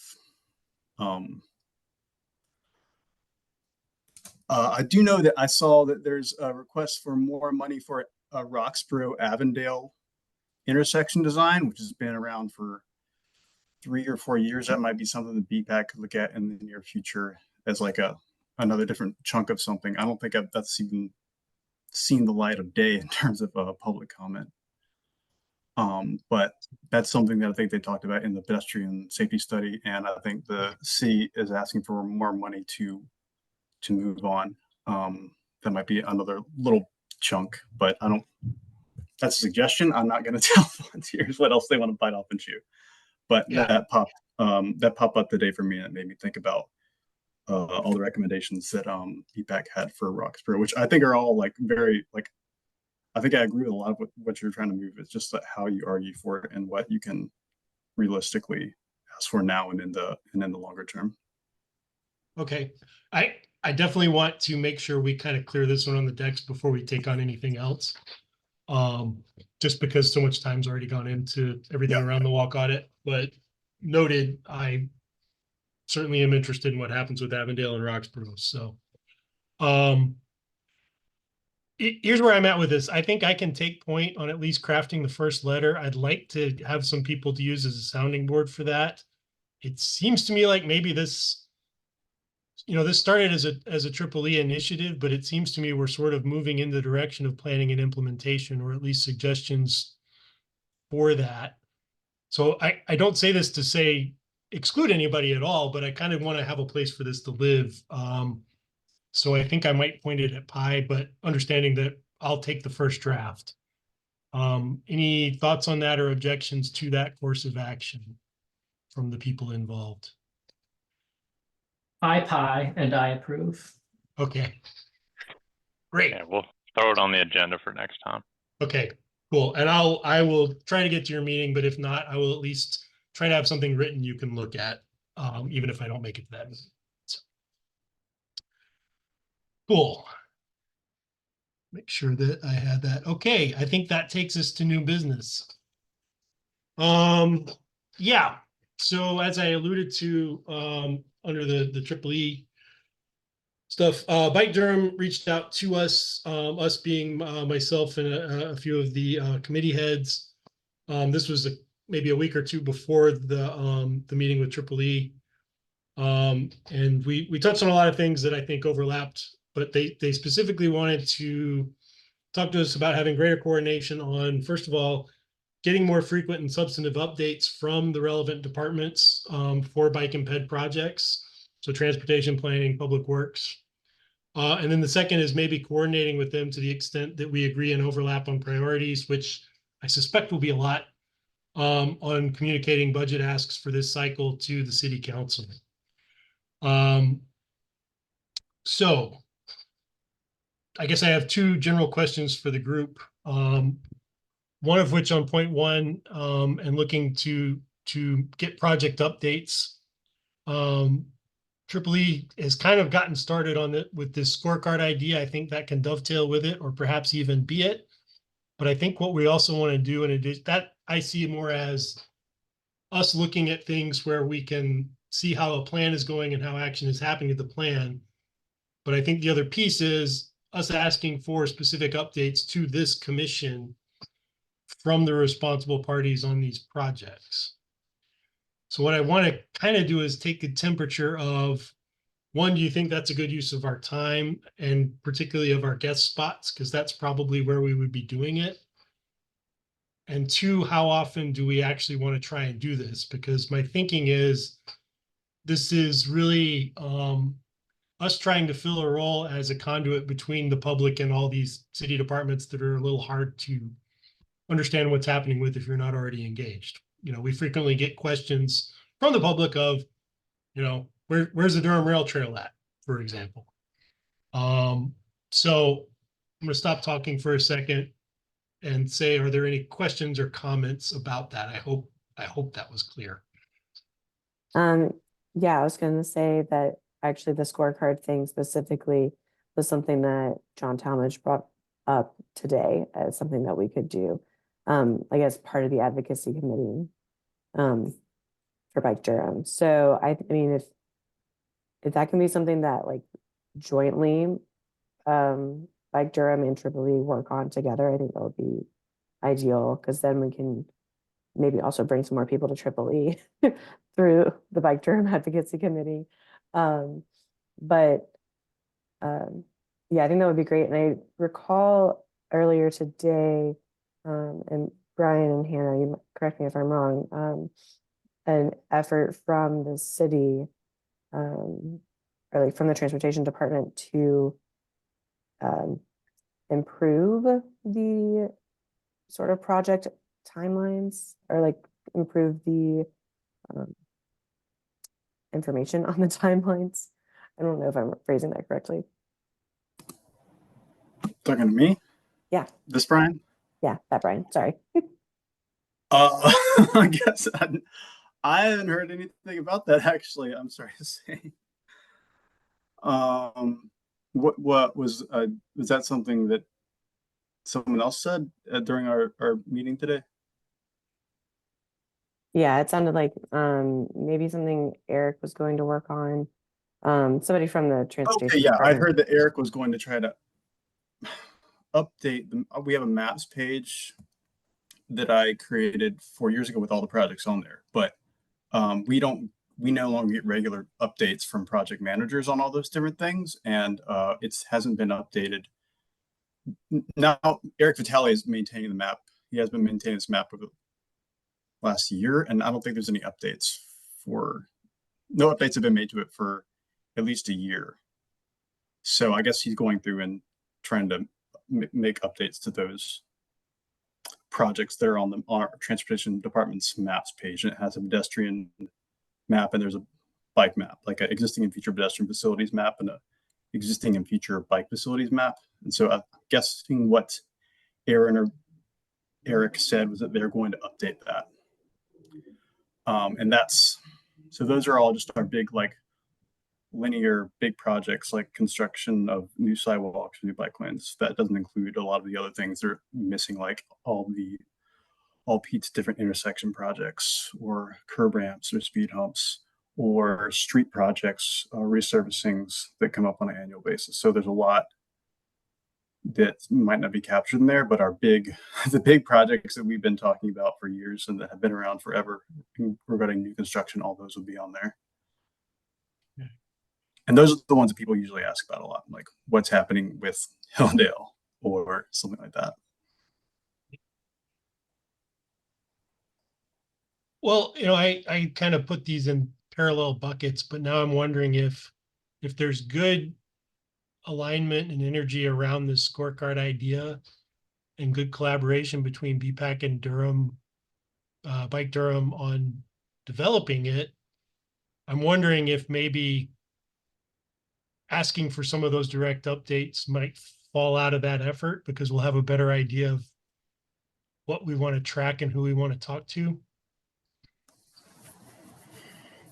I'd say one of the other things with trying to get project updates is it is a giant cat herding effort because you have a lot of different project managers and they don't always give you feedback. I didn't get very feedback at all from Public Works on their projects. I got great feedback from one guy at General Services every quarter, and it was just like all over the map. And also I have to rely on them to tell me about their new projects because I'll never know about them. So I never added them to a spreadsheet. And that's also something Lauren Grove mentioned, that she was going to try to tackle tracking intersection projects, which move a lot faster than our sidewalk or bike lane projects. And they're very hard to track. And it's like, you can create the map in the first place, but then updating it, actual projects and like updating projects you put in there, or adding new ones, you're dependent on a dozen different people to actually do that. And sometimes they might be double reporting. So they're thinking, unless my director tells me to give Brian Taylor this information, I'm not going to do it because I already have to report it somewhere else. Right. So it's like, it is, I think it's an exercise in figuring out how to get the department heads online that the PMs need to report to maybe just like one location and somehow that gets shared so that you don't have a PM frustrated that he's trying to do reports to three different sources, at three different locations. That's been the issue since I've been with the city, and I don't think there's been a move to really solve this. Okay. I mean, that sounds like a complicated problem this body has limited ability to help with, except by maybe generally putting a pressure to say, hey, reporting out needs to be better. There is a CIP project viewer. I think the easiest thing to do, because we still report to that on a quarterly basis. Tom Tinek in our department is now trying to herd cats, but CIP project viewer, there's a lot of, it's very bad at mapping a lot of different projects, and a lot of them don't show up. Like Sidewalk 66 is a locally funded sidewalk project with five different sidewalk projects across the city. That's not mapped in there. That's a huge project. For example, that might be the easiest solution, is to push the city to reform CIP project viewer to actually map out all of our projects and report on them accurately on a quarterly basis. Because that's the only thing we're doing now. We're not tracking all those different projects like I was doing for 3 years and mapping out. But that might be the easiest thing to push for, is for a better, more comprehensive map of all our CIP projects. Just a question. Would it be possible for the people to whomever they report, make their regular reports, to somehow include you on the BPAC or whoever on the communication? Just to, you know what I'm saying? I don't know how they share that, but I mean, the idea is like a CC, but you probably don't do it by email, of course, but however you do it, could you just add BPAC to that same report and get that same report? Good question. That's what planning does with DevRev. We get copied on. I mean, it's not exactly the same thing, but it's a parallel, right? I'm not sure on the back end workings of, on the back end, we have this thing called CIP project manager, and all the PMs are required to report there. It's just sometimes we have projects that are bundled together and reported on as one large thing, and not as, for example, 5 individual very large sidewalk projects. Like we have one on Old Oxford and one on Corporation and one on Holloway. They're all grouped together and not reported on in any way that you'd be able to track or see right now. I don't know if there's a way to send something like that to BPAC. It'd just be nice if it was available to BPAC and the public on a quarterly basis. I don't know about, I don't get notifications about these things either. I could just click on CIP manager on the back end or CIP project viewer on the public end. I want to be mindful of time. I think what I'm hearing is, on the scorecard idea, there's good energy at both Triple E and Bike Durham. I think maybe if we can start pushing ahead on ideating and maybe even starting to put some structure to that, that sounds like an effort that lives in Triple E. does someone want to take ownership of that project? Doesn't mean you have to do it all, but you're someone who is on top of it and make sure it moves forward and continues to get discussed. I would say just because of bandwidth of Triple E, could it be moved to a different committee, maybe PI?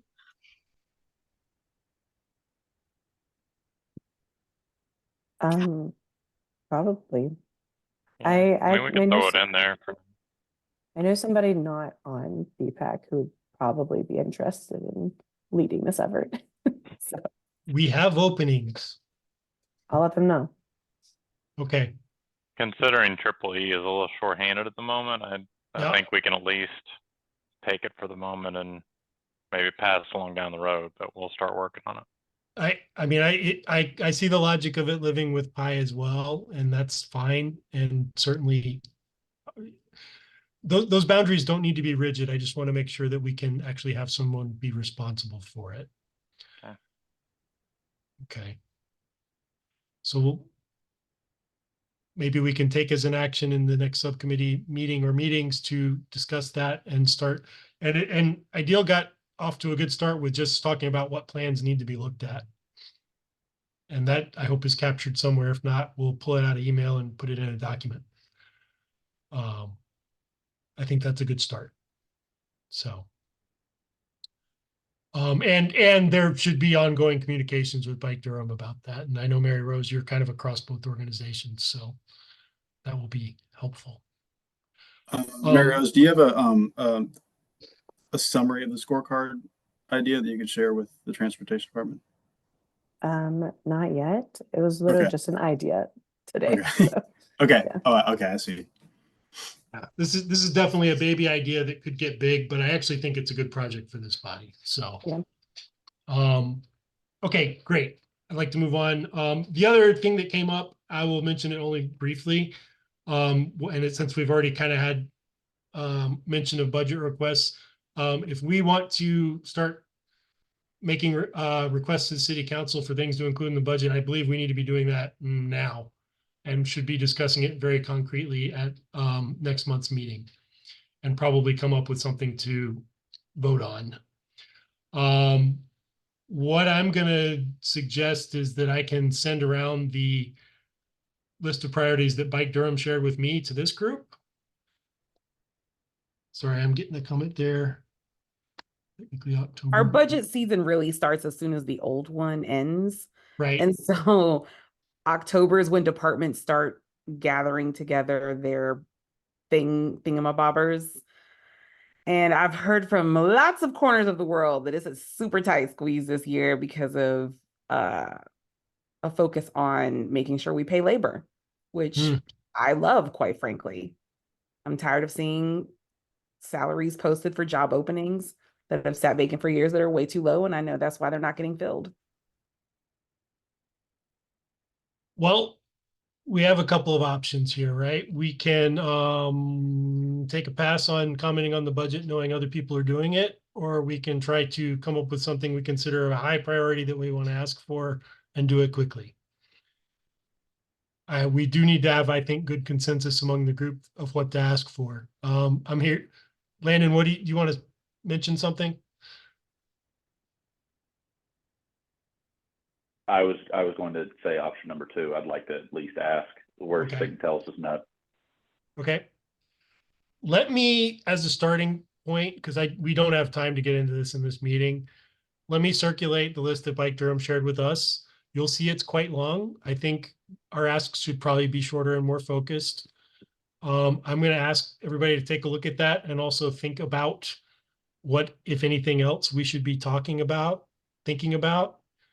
And I think we might just have to do some of that time shifted so we can maybe have a very short list to look at, vote on at the next meeting. Is that timeline effective enough, or are we going to be too far behind the 8 ball by next month? I'm asking to anybody who knows more about the budget process than I do.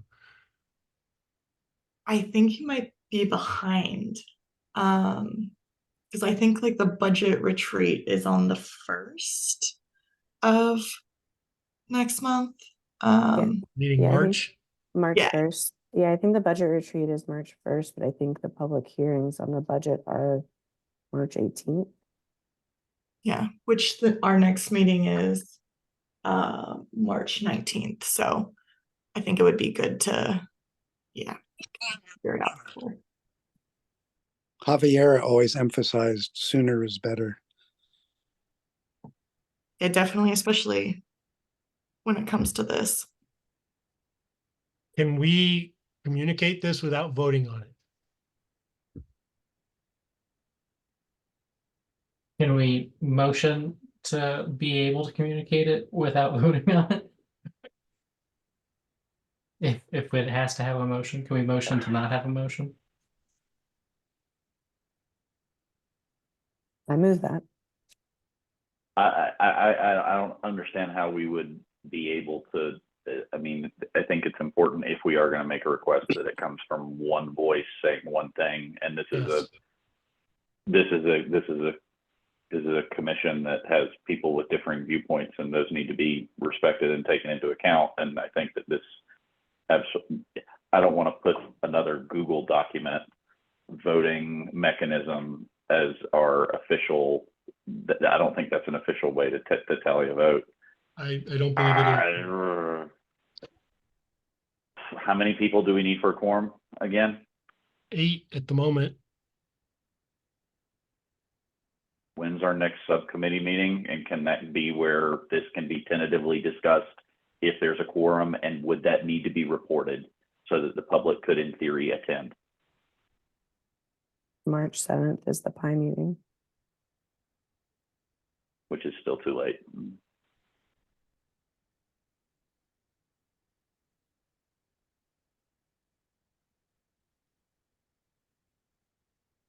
I'm not hearing good options here.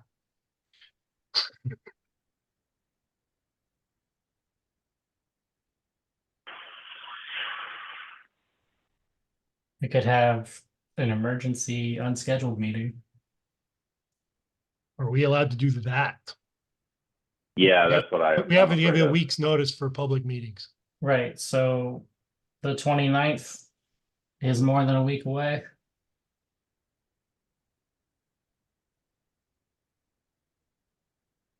That was the 28th.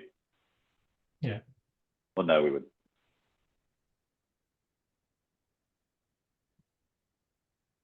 I am happy to review things and then get together via Zoom on the 28th. And then we can discuss and take a vote on if we want to make a request, and then if we make a request, what the short number of requests are. We need 7 more. Sound that. I don't even have my calendar open. I think I could be available on the 28th. This would need to be a very short meeting if we're adding meetings on. Yeah. Show of hands, who thinks they could and would be willing to attend an ad hoc meeting on the 28th for the specific and sole purpose of deciding on a couple of budget asks to make? I see 1, 2, 3, 4 and a half, 5. I can do it. This is Ed. 6. That might be close enough to a potential quorum. We can maybe harangue everybody else into it. 28th, that's a week from tomorrow. That's a Wednesday night, right? Sorry, I just need to look at my calendar for a second. Yes, it's It is. Wednesday. Okay. You might want to add some time to the meeting. There's 2 minutes left. Can I get a motion to extend this meeting? I move to extend the meeting 10 minutes. I'll second that. It was moved by Mary and seconded by Nathan. All in favor of extending this meeting 10 minutes? Aye. Aye. All opposed? Okay, meeting's extended by 10 minutes. Sorry. I need to look at a calendar here, folks. Give me 2 seconds.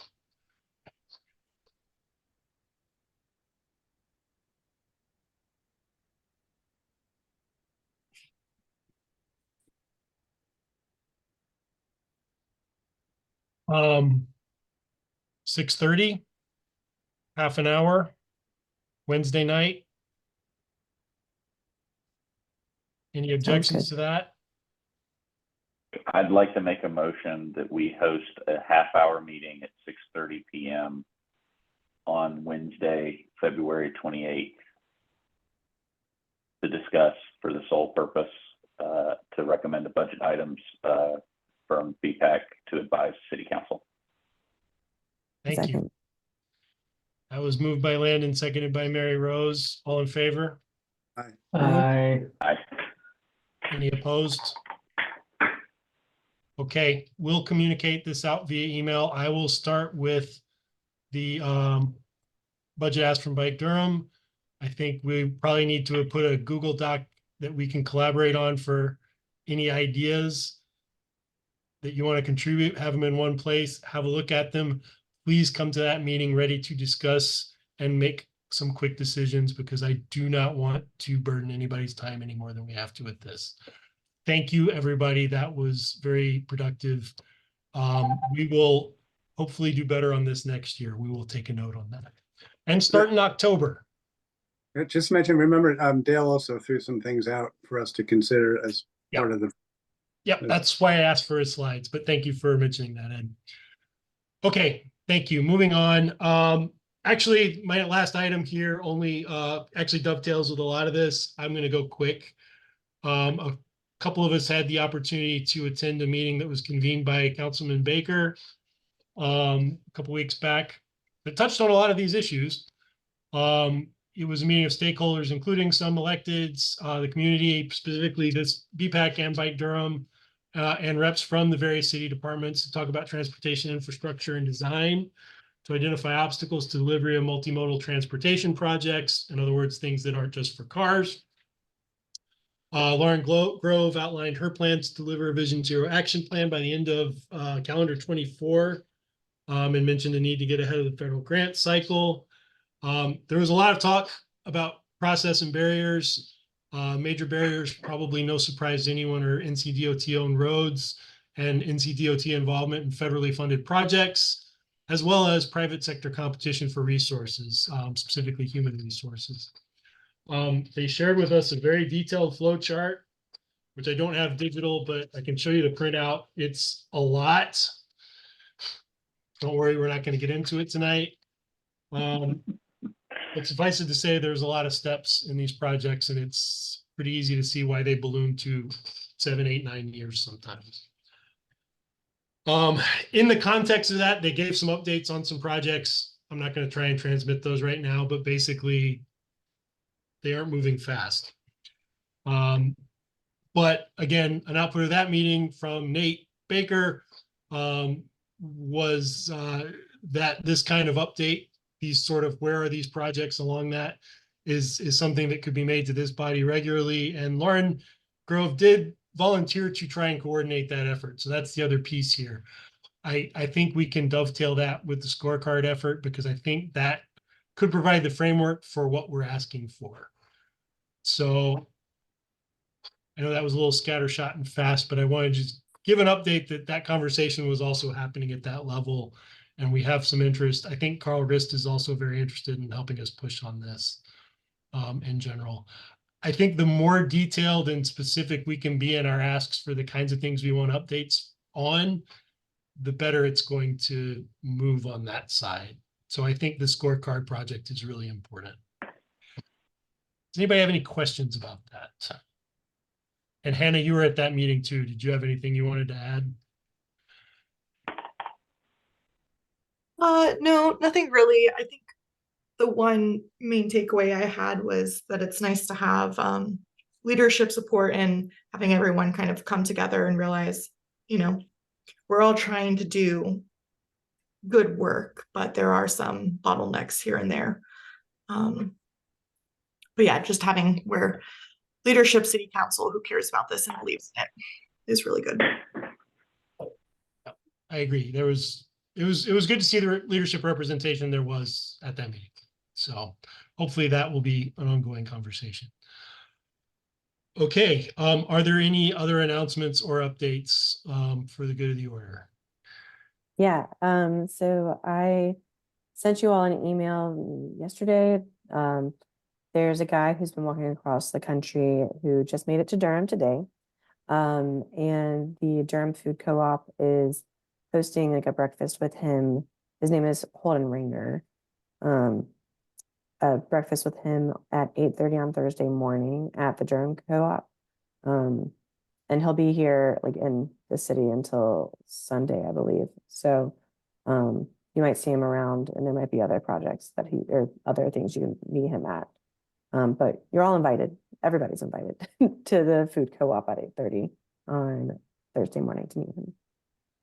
Thank you. Anything else? Okay, communication priorities, action items. Here's what I've got. I'm putting the meeting for next week on the website right now, and it'll use the same Zoom link as the committee meetings. Awesome. You anticipated one of them, so thank you. So one action is going to be changing of the triple E. Sorry, I went to an engineering school, so double E just comes out. Triple E meeting to 6:30 beginning this month, which I believe is in a couple of weeks. So we need to make that official and communicate it. I want to encourage people to respond to the public comments on the transit plan that Ryan shared with us. I have the link. I'll send the email to this group just to make sure everybody has it, but that closes tomorrow. So if you have time to take a look and comment on that, please do. We mentioned there is the UDO public comment meeting at 6:30 this Thursday. Mike's going to attend that, but if anybody else wants to go, please do. And then lastly, the ad hoc budget meeting that we have hastily organized this evening will occur next Wednesday at 6:30 on the Zoom link. I will follow up. I'll try to do this tomorrow early on. I will send what budget suggestions I have from Bike Durham and from Dale. I will put those into a Google Doc. I will send a link to that Google Doc. And I think any other suggestions that this body has should live there. Please put the other meeting on your calendar. If we don't have, I guess it will be, depending on when Suzanne officially resigns, our quorum will either need to be 7 or 8 people. And if we do not have a quorum, we cannot do anything official. So everybody clear on that? Okay. Thank you all. We're only a few minutes late. We covered a lot of ground. I really appreciate everybody's hard work and dedication. Have a good night. Good night, everybody. Thanks. Good night. Right. Right.